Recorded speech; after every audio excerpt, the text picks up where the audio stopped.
Behold, Mrs. Yoda. Mrs. Yoda. No, I'm kidding, obviously, it's just Yaddle.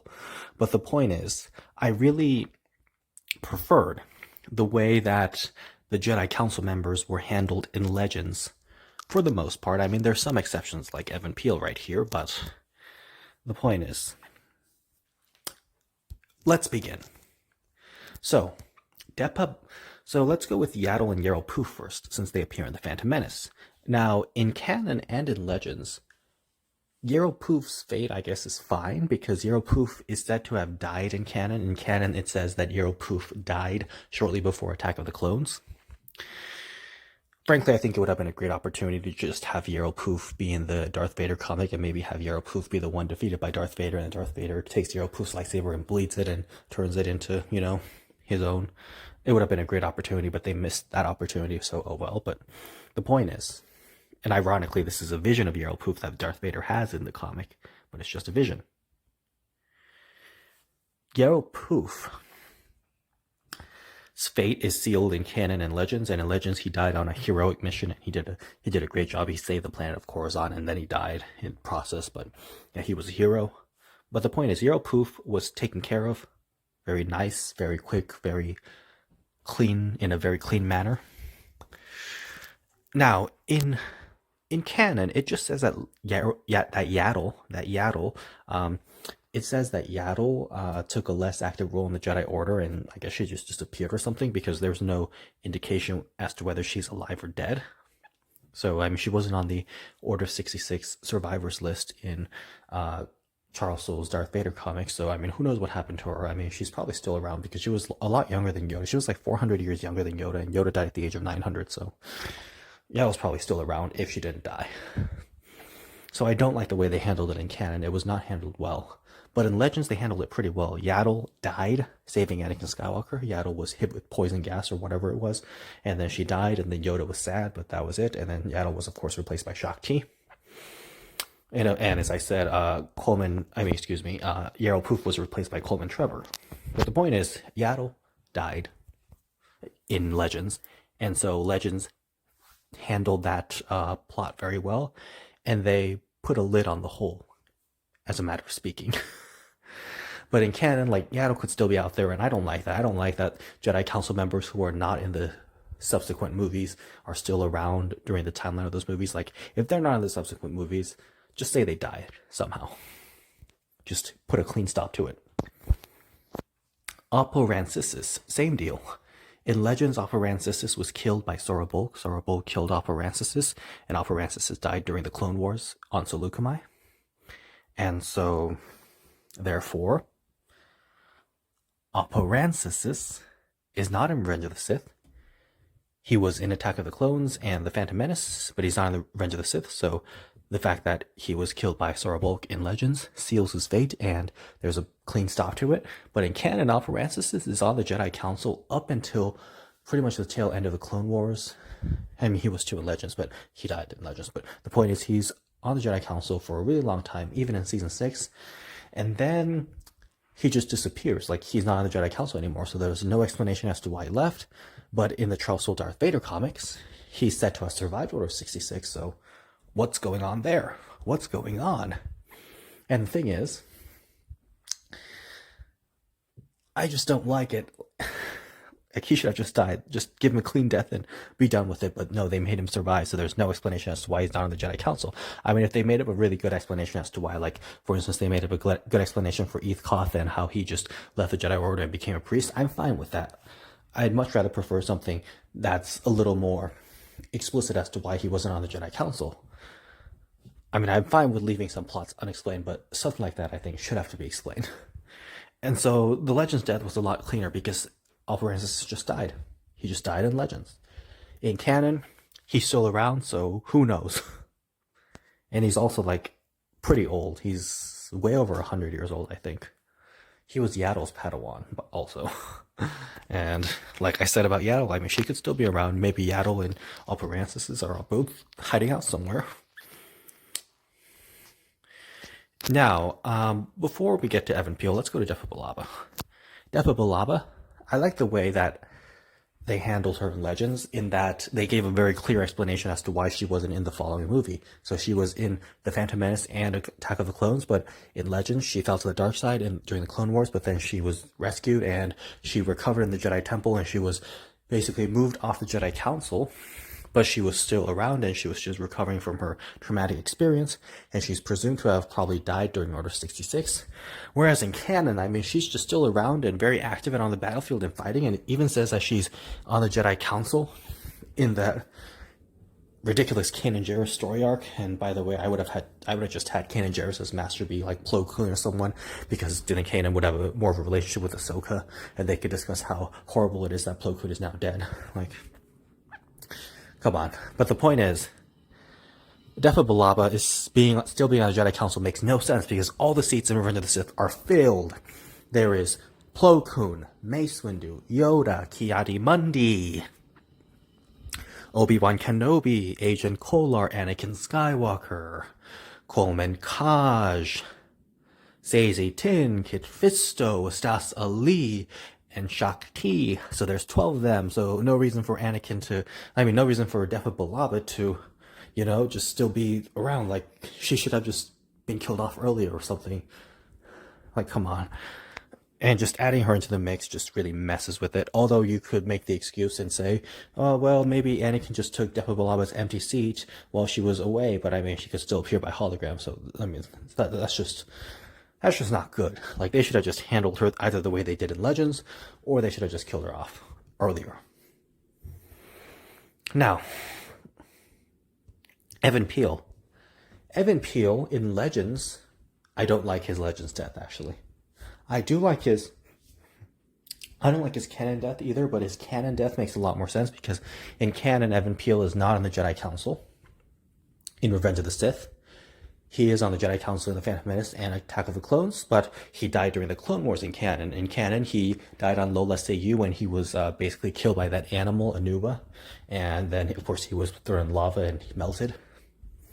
So in canon, even though I didn't like the way he went out, I didn't like how he was just killed after 3 episodes, and I wish that we had seen more of him and had him like fight more and like do more stuff. I like that they took care of the loose end and put a lid on the hole. A lid on the container. They covered up the hole. So they made sure to kill him off in the Clone Wars, and that's a very good explanation as to why he's not in Revenge of the Sith, because he's already dead. But in Legends, he survived Order 66. I mean, if you're going to have him do that, then you better explain why he's not on the Jedi Council in Revenge of the Sith. And so he survived Revenge of the Sith, and Evan Peele, got tracked down by the Empire, ended up dying because the stormtroopers threw poison gas at him, or whatever it was. I read the story a long time ago, but I can't remember exactly. But yeah, so Evan Peele should not have survived past Order 66. He should not have survived past the Clone Wars, but he did in Legends, which means I disapprove of his Legends death. And so, yep, in canon he died, and that was quick, and that was swift, and that was good. So basically, to recap, I like the way they handled Yaro Poof in Legends and in canon. I do not like the way they handled Yaddle in canon, but I do like the way they handled in Legends. I do not like the way they handled... So let me start over. I like the way they handled Yaro Poof in both Legends and canon. I like the way they handled Yaddle. I like the way they handled Yaddle in canon. I like the way they handled Paranthesis in canon. No, excuse me. Okay, now, when the video gets long, you just keep talking, and eventually you start confusing yourself and saying the wrong things. So let me just start over. Not completely over, but... I like the way they handled Yaro Poof in both Legends and in canon. I like the way they handled Yaddle, Paranthesis, and Depa Billaba in Legends. I hate the way they handled Yaddle, Paranthesis, and Depa Billaba in canon. And I like the way they handled Evan Peele in canon, but I hate the way they handled Evan Peele in Legends. So there we go. So basically my point is, have a good explanation as to why the members are no longer around afterwards. And just to recap my position would be, so in the Phantom Menace, we had Mace Windu, Plo Koon, Yoda, Ki-Adi-Mundi, Saesee Tiin, Yaddle, Evan Peele, Paranthesis, Adi Gallia, Yarl Poof, Eth Koth, and Depa Billaba. And of course, Yaddle and Yarl Poof are off the Jedi Council in Attack of the Clones. They're not around. So the way I would have done it is I would have had Yaddle leave the Jedi Order completely, and that would be a good enough explanation. I would have had Yaddle leave the Jedi Order and become some fringe, weird character. And I would have had Yarl Poof leave the Jedi Order and take the Barash vow. And I would have had Yarl Poof basically take the place of Kirk Infala and have Yarl Poof be the Jedi in exile who gets tracked down by Darth Vader and killed and gets his lightsaber stolen. Of course, I would have had Yarl Poof kick Darth Vader's ass a little bit before and then have Yarl Poof be caught off guard when Darth Vader targets the civilians. In the same way, I would have done Kirk Infala's story the exact same way, but had Yarl Poof take the place of that. Of course, I'm talking about the Charles Soule Darth Vader comics. And I would have had Yaddle take the place of Farron Barr, and Yaddle be going around manipulating people like King Lee Char and all these other people into basically serving her and then causing some chaos. And then I would have had Yaddle escape. I would not have had Yaddle die like Farron Barr did. I would have just had her escape. And I would have also had Pong Krell be an Inquisitor, and I would have had Yaddle kill Pong Krell. But anyway, more about Pong Krell later. But I would have had Yaddle go and survive and appear in The Mandalorian and train Grogu. I would have had... So yes, that's what I would have done with the Yarl Poof and Yaddle to explain why they're not on the Jedi Council. Now, in Attack of the Clones, we have Plo Koon, Mace Windu, Yoda, Ki-Adi-Mundi, Saesee Tiin, Shakti, Evan Peele, Paranthesis, Adi Gallia, Coleman Trebor, Eth Koth, Depa Billaba. And obviously, Evan Peele is no longer around in Revenge of the Sith. So I would have had Evan Peele appear a lot more often in the Clone Wars. I would have had him survive the Citadel arc, and I would have had Evan Peele, and actually, to say something more about Citadel arc, I would have had Evan Peele and Admiral Killian, you know, the one from the Boba Fett arc in season 2 finale. I would have had Admiral Killian and Evan Peele be together, and they would have the two halves of the information. So I would have had Admiral Killian instead of Tarkin, and I would have had Admiral Killian fall into the lava and get melted during the attack on the Citadel, and I would have had Paranthesis and some clone commandos, Delta Squad, be involved in Evan Peele's rescue, and so Evan Peele would get rescued. Evan Peele, Paranthesis, and the clone commandos would escape, but Admiral Killian would fall in the lava and be melted. Because I always wish we'd seen more of Admiral Killian. He was a cool guy, a Scottish guy. Anyway, yes.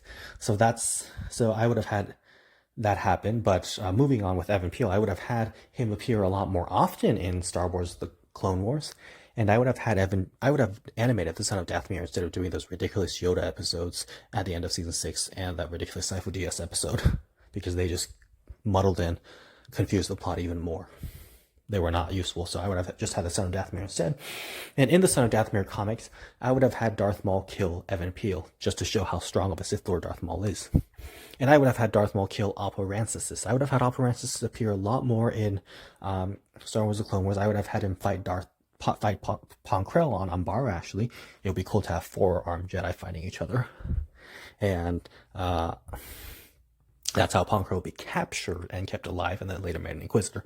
But yeah, I would have had both Evan Peele and Paranthesis appear so much more often in the Clone Wars, but I would have Darth Maul kill both Paranthesis and Evan Peele in Son of Dathomir. So both Paranthesis and Evan Peele would die in Son of Dathomir. And thirdly, I would have kept Adi Gallia's death the same. I think it was good to have her die by Savage Opress because it shows how powerful Savage Opress has become. And I would have had Eth Koth just die at the hands of General Grievous. In Grievous Intrigue in Season 2, Episode 9, when General Grievous attacks the Republic ship and captures Eth Koth, they should have just killed Eth Koth right then and there. General Grievous should have used Eth Koth to lure the Jedi into a trap, and then he should have just killed them. Just to show how much of a villain General Grievous is and how powerful he is. I would have just had General Grievous kill Eth Koth. And Coleman Trevor, we already know, was shot by Jango Fett and died in Attack of the Clones. So there's that. That's taken care of. And Depa Billaba, I would have had Depa Billaba take the place of Bola Rapal. So I would have had Depa Billaba be in charge of the crystal with the names. And I would have had Depa Billaba be captured by Cad Bane and basically electrocuted to death. I would have had Depa Billaba killed in that way early on. And so Mace Windu would have particular reason to be furious and angry and dislike Cad Bane.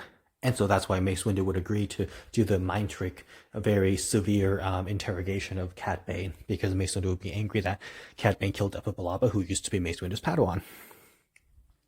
So, to recap, in Revenge of the Sith, we have Plo Koon, Mace Windu, Yoda, Ki-Adi-Mundi, Obi-Wan Kenobi, Agent Kolar, Anakin Skywalker, Coleman Kaj, Saesee Tin, Kit Fisto, Stas Ali, and Shaka T.